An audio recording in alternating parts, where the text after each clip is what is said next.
You're watching I-24 News. I'm Eli Roberts in Tel Aviv. First at this hour, Israeli Prime Minister Benjamin Netanyahu giving a look at what could be to come. Today, Netanyahu saying that the Syrian regime and its president, Bashar al-Assad, no longer immune to retaliation from Israel for attacks on Israeli territory. Netanyahu making that statement while meeting in London with British Foreign Secretary Boris Johnson. Now that the war is over, Daesh is finished, it's Syria. And he invites or allows Iran to come in to entrench itself with a view of attacking Israel, potentially destroying Israel from Syrian territory. He is no longer immune. His regime is no longer immune. And if he fires at us, as we've just demonstrated, we'll destroy his forces.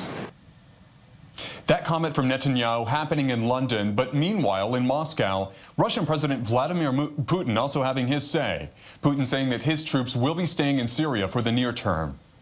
We are not yet planning a withdrawal of these military units, but I will draw your attention at the fact that I did not call these deployment points bases. We are not building long-term facilities there, and if needed, we could fairly quickly withdraw our troops without material losses. And we go back to London, where the conversation between Boris Johnson and Netanyahu turned to Gaza. Netanyahu defending Israel's use of force against Palestinians in Gaza, who tried to break through Israel's border fence. He said the Israeli military already tried using water cannons and tear gas. That's the kind of tactic Britain suggested Israel use. Neither worked, Netanyahu said. Netanyahu going on to say that Hamas puts its citizens in danger and wants them to die. He added that the last thing Israel wants is confrontation with the Palestinians. Meanwhile, British Foreign Secretary Boris Johnson asking Netanyahu to set up an independent investigation into the 100 Palestinians killed during clashes with the Israeli military. All of that happening on Gaza's border with Israel in recent weeks. Johnson saying that Britain understands Israel's need to defend itself against Palestinian rocket fire, but he also said that Britain is concerned over the number of Palestinians who have been killed. Something we have never seen before. Kites, weaponized, carrying firebombs and Molotov cocktails. Hamas using that tactic at its weekly demonstrations on Gaza's border with Israel. Those kites causing significant damage, burning national parkland and fields. And tonight, I-24's Ariel Levin Waldman getting a look at the way Israel is tackling that threat. Fires like these are now an everyday reality along Israel's Gaza border. They spread lightning fast, leaving nothing but charred ash in their wake. The flames are born by the steady inland wind from Gaza and are started by incendiary-bearing kites. The videos prove the losses caused by the kites and how they scare off the occupation forces. The kite only costs a couple of dollars. Meanwhile, it causes them thousands to hundreds of thousands in damage. The wind is in their favor. They simply have to send up the kites and they land in our territory, starting a fire, and we have to rush to the scene. And that cost disparity has Israel's security and emergency services scrambling for an answer for fire crews who say they are working 24-hour shifts. It's hard. We go out to these events and we see enormous fires, fields of flame, burning forests, and we have to mount rescue operations. And meanwhile, we still have our normal work cut out for us, house fires and car accidents. The military believes it has a new tool to intercept these fire kites. Small drones like this. They rush the inbound kites, smashing them to the ground before they can get too far into Israeli airspace and the dry fields beyond. All in all, this solution works. In most cases in which we find the kites and balloons on time, we succeed in intercepting them. The problem is that we don't always catch or find them on time, and that's the main gap. But there's a very narrow window to operate in. Intercept the kite too late and it still falls in an Israeli field, setting it ablaze. Combined with the short range, drone controllers must be on constant alert. And so far, more than 600 fire kites have been launched from Gaza, and 250 have landed and started fires along the border, scorching 4,300 acres and causing $1.5 million worth of damage. And even with the drones, the cost equation is in Gaza's favor. Ariel Levin Waldman, I-24 News. And we turn now to that soccer match between Israel and Argentina. Canceled, all at the last minute. threats made to Argentina's players and even their families. That in response to the match being held in Jerusalem. But back in Israel, the blame game on the match's cancellation continues. Even as Prime Minister Netanyahu told reporters enough is enough. It's time to move on. I-24's diplomatic correspondent looking into the politics behind this controversy. The game itself is off, but the blame game is very much on. The political fallout surrounding the cancellation of the much-anticipated Israel-Argentina soccer friendly continues, and there are no winners. Israeli Prime Minister Benjamin Netanyahu and Israeli Culture and Sports Minister Amir Regev are accusing one another for insisting the game take place in Jerusalem rather than in a less contentious location. The catch? Both of them are rejecting claims that Jerusalem is the reason for the cancellation. The decision to cancel the game stems from one reason only: the threats of terrorist factors sent to Messi and his family and other players on the team. The Israeli organizers of the match are pointing fingers at Qatar for foiling the event. They were quoted as saying that Doha must have promised to compensate Israel on behalf of Argentina. But while this squabble over what led to what persists, this foiled game is threatening other toys. Israeli politicians were quick to vow the popular Eurovision contest Israel is expected to host in 2019 will take place in Jerusalem and nowhere else. But now, most of them are changing their tune. The government and I personally have no political motives regarding the Eurovision contest in Israel. I will not let anyone harm the regulations or the manner in which the Eurovision contest is happening in Europe, and we will act only according to that. Despite the bitter Argentina saga, or maybe because of it, Culture Minister Regev declared Thursday that she will recommend to the government that if their Eurovision is not in Jerusalem, Israel shouldn't be hosting it at all. But as the state's comptroller is already considering an investigation into her handling of the match, some suggest that Regev might be scoring yet another classic own goal. Ellie Hockenberg, I-24 News. The Israeli Air Force dropping leaflets across Gaza. The message, do not join the violent Friday protest on Gaza's border with Israel. That message coming after weeks of protests that often turned violent at the border fence that separates Gaza from Israel. The army saying in the leaflets that Gazans should not allow Hamas to use them for their own political gains. Today, the video also coming out showing the Palestinian nurse who was shot at the border. Hamas had claimed that she was innocent, even calling her an angel. The video shows her launching smoke grenades from a group that had approached the border fence. We are just days away from that historic summit. President Trump sitting down face-to-face with North Korean leader Kim Jong-un. But few countries have more to lose if the negotiations go wrong than Japan. It is right in the line of potential North Korean fire. President Trump saying the summit is only the first step. We could sign an agreement, as you know, that would be a first step. It's what happens after the agreement that really is the big point. But yes, we could absolutely sign an agreement. We're looking at it. We're talking about it with them. We're talking about it with a lot of other people. But that could happen. But that's really the beginning. Normalizing relations is something that I would expect to do, I would hope to do when everything's complete. President Trump has stated that we are implementing sanctions, and those sanctions are very strong sanctions. He also stated that until North Korea takes the action, the sanctions will not be lifted. And Japan is in full agreement, and Japan's position is perfectly in alignment with the United States. Today, we're also learning that Israel will not give its stamp of approval for the U.S.-North Korean talks. South Korea approaching Israel, asking it for public support. Israel pushing back, saying that supporting the talks publicly could set a precedent for how it approaches the denuclearization of Iran. Next on I-24 News scoring an exclusive interview with Trump lawyer and former New York City Mayor Rudy Giuliani. So much to talk about. Stay tuned.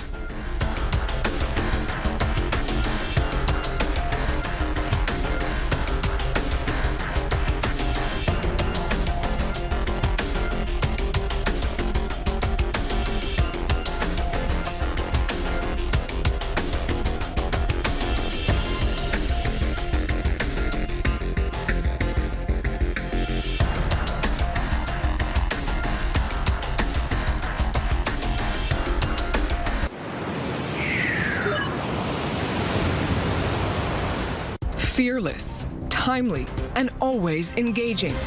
Every night, David Schuster brings the news from around the world to your front door. Watch Stateside, weeknights at 9 p.m. Eastern, only on I-24 News.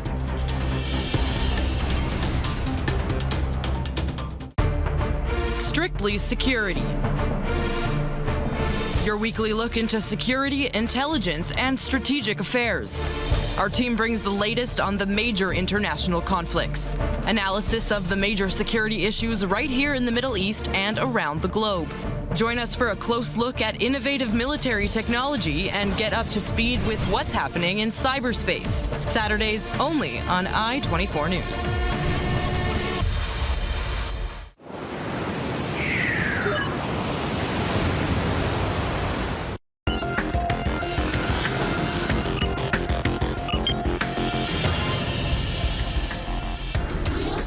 I-24 getting an exclusive interview with Trump lawyer and former New York City Mayor Rudy Giuliani. It's big because Giuliani making waves since he joined Trump's legal team. He said right after he took over that President Trump knew about that hush payment to porn star Stormy Daniels, the money to keep Daniels quiet about an alleged affair with Trump years ago. Giuliani reversing his statement, saying that he was just getting himself up to date when he said that. But it hasn't stopped him from commenting on an array of other things making headlines. And I-24's Jordana Miller scoring that interview. Jordana, well done. But Giuliani really stirred the pot this week when he made that comment saying that Kim Jong-un came to the Trump administration on his hands and knees begging for the summit to continue. That's right. This is the remark that has been kind of making headlines when he said on Tuesday at a conference in Tel Aviv that after President Trump canceled that summit, that Kim Jong-un came begging, crawling on his hands and knees. He has had to kind of walk that back, and he continued to do that with me during our interview, saying that he did not mean to demean the North Korean leader. He simply wanted to point out that it was such a brilliant, what he called such a terrific negotiating tactic or leadership role that the president showed, pulling out of that meeting. It set a whole kind of dynamic that Giuliani thought was important. Let's take a listen to what he had to say. If you consider the language that's been used by the North Koreans, this was hardly inflammatory. It was a metaphorical statement. When someone wants a meeting, they can be, you can say they begged for it or they were on their hands and knees asking for it. After all, what they did was pretty intolerable. I mean, the president agreed to a meeting, and then they had a very high official of the North Korean government attack Vice President Pence, attack John Bolton, the president's national security advisor. And then the most important thing of all that they did, which was really intolerable, was to say that this could lead to some kind of nuclear confrontation with the United States, which I know the president finds intolerable. So the president did what I think is a very courageous act for which he's not been given credit. He canceled the summit. He said he would consider reopening it, but he said he would consider reopening it only if they backed off.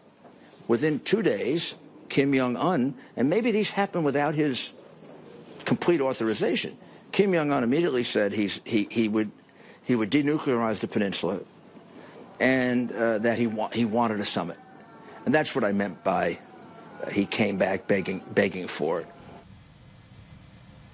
Okay, so that was the conversation about Kim Jong-un and that summit. But let's talk about Robert Mueller, because Giuliani also brought up that the president could possibly fire the special counsel. Well, he talked a lot about Mueller on this trip. He continues to defend the president and say that Mueller and his team at the special counsel are trying to frame the president, or possibly, he said he accused them of concocting theories of obstructing justice. But when I asked him if the president would consider firing Mueller, if, let's say, in September, before those very important midterm elections come up, would he take that step? He told me no. Take a listen. The president's not going to fire Mueller. We should get that off the table. The president had ample opportunity to do that, has not done it. Long before I was his lawyer, I was his friend, and we discussed it numerous times. He's never had a thought about firing him, because he realizes, as he expressed with Comey, that it's just going to lead to somebody else is going to come in and just further it even more. What I don't understand is how they don't understand that he didn't do anything to obstruct the investigation. If he had obstructed the investigation, they wouldn't have been able to do it. Right? Okay, and we do have a lot to cover. Let's talk about the allegations from Giuliani that the Department of Justice was actually leaking documents to the press. So this is part of Spygate. This is the accusation by the White House that the Department of Justice planted a spy or an informant in the Trump campaign. This has been deeply controversial in Washington. Many people calling it a conspiracy theory. Really, the White House's attempt at truth-telling or lies, really, to the extreme with this. There's no evidence that there was somebody planted to spy on the Trump campaign. But Giuliani talking about this and saying that he still thinks it exists, comparing it to Watergate, and accusing the Department of Justice of not fully briefing lawmakers about it. Let's take a listen. And the Democratic lawmakers are basing that on a briefing. They haven't taken the time and effort, because they don't represent him, to read the documents. Well, of course they're going to say everything is fine. I mean, the Justice Department. But excuse me if I'm not suspicious of that, because they won't produce the documents. If the documents show everything is fine, they just lay them out in the public. They've selectively leaked it to the New York Times, the Washington Post, the Wall Street Journal. They have leaked the name of the informant, which is outrageous if they think he's in jeopardy, but they haven't given it to us. So where's why? You want those documents? No interview without those documents. I couldn't be clearer. And Jordana, let's talk about the other big story, which is Stormy Daniels. From what I understand, there are new developments on that front. So Stormy Daniels is, of anything Giuliani has said here in Israel, this is what's really grabbing so many headlines, and especially on Twitter. You know, Giuliani really attacking her credibility and saying that because she's involved in the porn industry, she has no credibility, and saying that, you know, this is a woman who sells her body for a living, that this is something that demeans women, and he said that point blank she lied and about her affair with the president. So let's take a listen to some follow-up comments on that. Well, I said something before that. I said she lied. She first said that that something happened between them. Then she said in a letter that it didn't. She got paid a lot of money for that, $140,000. It's the kind of money that would suggest that it wasn't true, because you'd get $1 million or more if there was real concern about it. And then she switched in order to get more money. So the point I made about her industry is that it's an industry in which you sell looks at your body for money. All I care about is my client, President Trump. President Trump did nothing wrong. You know, when you attack someone's credibility based upon the position they hold, but not what they said, that means your argument could be a bit weak. Well, I'm sure some people may see it that way. You know, Giuliani was asked Tuesday at a conference by two female reporters why, in fact, the president paid $140,000 or $160,000 to Stormy Daniels if, in fact, there was nothing there. And Giuliani said, well, a lot of times you have to pay people off because even if they're not telling the truth, it could damage one's reputation. So he basically is saying, you know, it doesn't matter that money was paid. She could still be lying. All right, and we are following that story. Stay with us. There is much more news to come.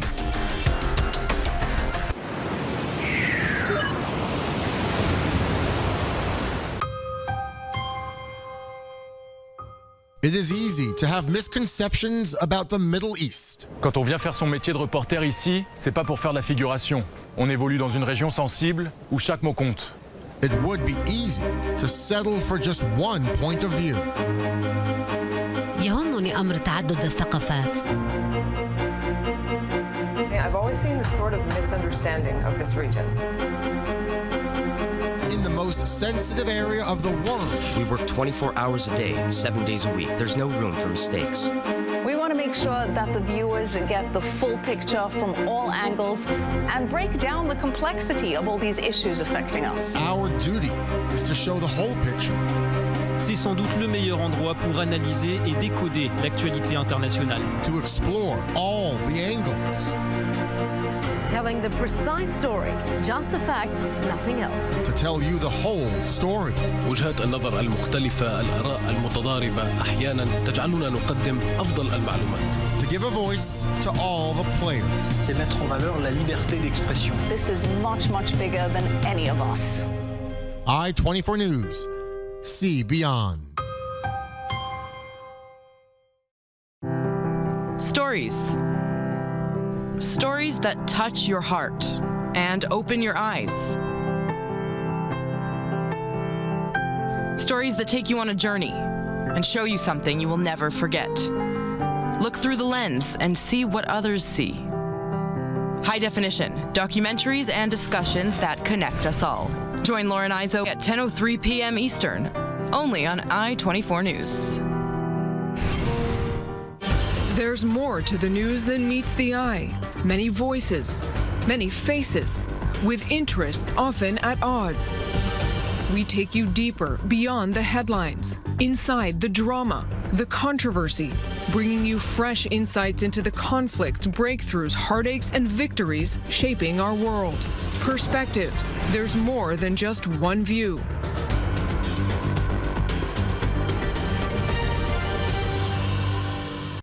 Unflinching, opinionated. Weeknights, David Schuster and Shayna Estulin bring you analysis, interviews, and opinions that connect us to the Middle East and the world. Watch Crossroads weeknights starting at 6 p.m. Eastern, only on I-24 News. I-24 News.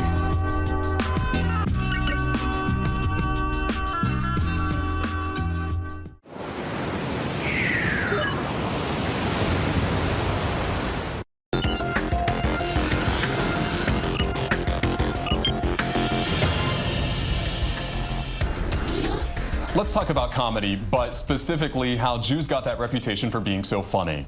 That's the topic everyone is laughing about at the Museum of Jewish People in Israel. I-24's Daniel Campos has this take. Why are Jews funny? What are you, some kind of nuts? Yeah, astronauts. The old lady at the end of the table is a classic Jew hater. Angelina's got fun. Madonna's got fun. You might find the answer to the question in Let There Be Laughter, Jews and Comedy. Currently on display at the Museum of the Jewish People in Tel Aviv. We are trying always in this exhibit to sell what is universal in all of this. Why Jewish humor became, and Jewish comedian like Jerry Seinfeld and Gad Elmalech became the biggest comedians and the biggest stars in their countries. For the exhibition, even Seinfeld's kitchen and living room made the trip from New York's Upper West Side to Israel. We got a luck that we got one of the biggest collection of memorabilia from the Seinfeld sitcom, like the Soup Nazi, the original Cosmo Kramer portrait. Is there really such a thing as chosen humor? And is it a defense mechanism to hostility and persecution? Sigmund Freud said that the Jewish humor is the jokes of minorities that laugh about the majority. So a lot of Jewish jokes were about Jews and non-Jews, or goyim, like they used to say. In Israel, we like to laugh a lot about the different ethnic group. This is a big thing in Israel. If you are looking for multiculturalism, existentialism, intellectual ambiguity, religious tradition, breaking of taboos, and slapstick humor, from Herschel to Joha, Let There Be Laughter will crack you up. Daniel Campos, I-24 News. And Daniel, thank you for that. And from comedy to tragedy, that's what we're learning about tonight. Just how bad Hurricane Maria was for people living in Puerto Rico. The official death toll gives one number, but that number leaves out all of those who died from the after effects of the storm. Lisa Reyes putting a face to those lost. My grandmother's name was Josefina Maldonado. She died about a week after the storm.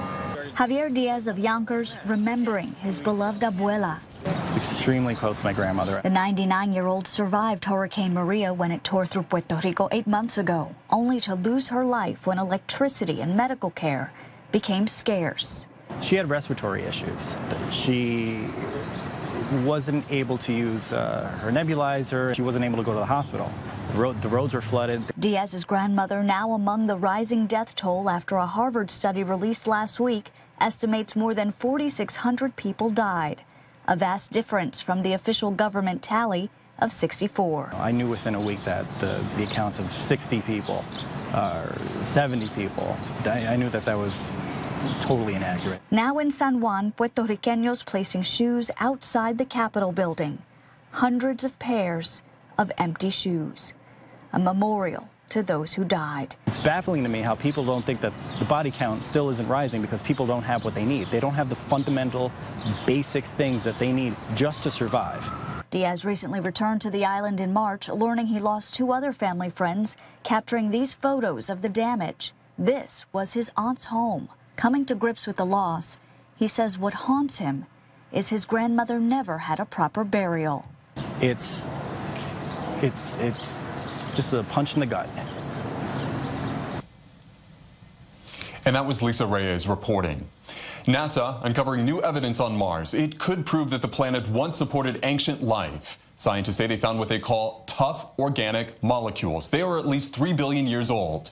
And in the same rock, evidence that methane levels on the planet varied over time. NASA plans to continue its research on Mars using its Curiosity rover. And finally, Rafael Nadal back on his game in Paris. A beautiful day full of sunshine, and that is where he slammed Argentine Diego Schwartzman in the French Open quarterfinals. Nadal now working to get his 11th title at the French Open. But today, his 6th win over Schwartzman. Nadal not fazed by the win. I don't have any obligation to win, first thing. Second thing, if you don't feel the pressure, it's because you don't love the sport. And if you don't love the sport, it's better come back home and do another thing. And that's it. Pressure is part of the sport in general. I don't feel the pressure now in semifinals. I feel the pressure every day, but not here. I feel the pressure in every match of the year. And here is an important event for me. And here's a fact for you. Nadal appearing 27 times in Grand Slam semifinals. That puts him ahead of even Andre Agassi, a tennis great. No easy feat, and good luck to him. And that's it for us here tonight at I-24 News. Stay with the conversation on Facebook, Twitter, and Instagram, and on our website at i24news.tv. You're watching I-24.